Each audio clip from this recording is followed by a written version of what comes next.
মধ্যে দাঁড়িয়ে যেমন সংকট আছে, সংকটের মধ্যে সরকারগুলো যেমন পথ খুঁজছে, টিকে থাকার জন্য নানা কারবার করছে, তার মধ্যে দাঁড়িয়ে যা হয় এই কন্ট্রাকচুয়াল ঠিকে নিয়োগ, ক্যাজুয়াল নিয়োগ এসব বন্ধ করতে হবে, স্থায়ী নিয়োগ করতে হবে। স্থায়ী নিয়োগ না হলে সংরক্ষণ ব্যবস্থা কার্যকরী করা হয় না সরকারি দপ্তর। সেই সব বিষয়গুলো সামনে আমাদের আনতে হবে।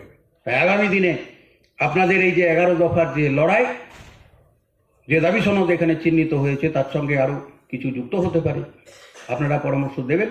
কিন্তু এই মুখ্য মুখ্য যে বিষয়গুলো আছে, জ্বলন্ত বিষয় এই অংশের মানুষের মধ্যে ব্যাপকভাবে সেই অংশের মানুষের মধ্যে প্রচারে নিয়ে যেতে হবে, তাদেরকে এই লড়াইয়ে সামিল করতে হবে এবং এই লড়াই আন্দোলনের মধ্য দিয়েই যে সামাজিক বিন্যাস আর ওদের যে চাতুরি, সামাজিক প্রযুক্তির মাধ্যমে আমাদের ভাগ করার যে নীতি, তাকে প্রতিহত করতে হবে।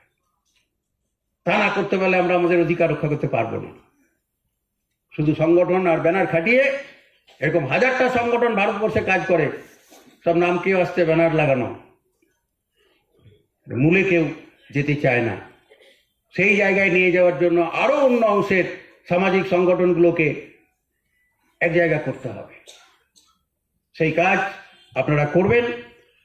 আপনাদের রাজ্যস্তরীয় আজকের এই যে বিশেষ কনভেনশন, সেই কনভেনশনে আপনারা আগামী দিনে লড়াই আন্দোলনের কার্যকরী কর্মসূচি নেবেন, সংগঠনকে বিস্তৃত করবেন, মজবুত করবেন। যেটুকু পরিস্থিতির উন্নতি হয়েছে ফ্যাসিস্ট সুলভ শাসনের, তারা দুর্বল হয়েছে।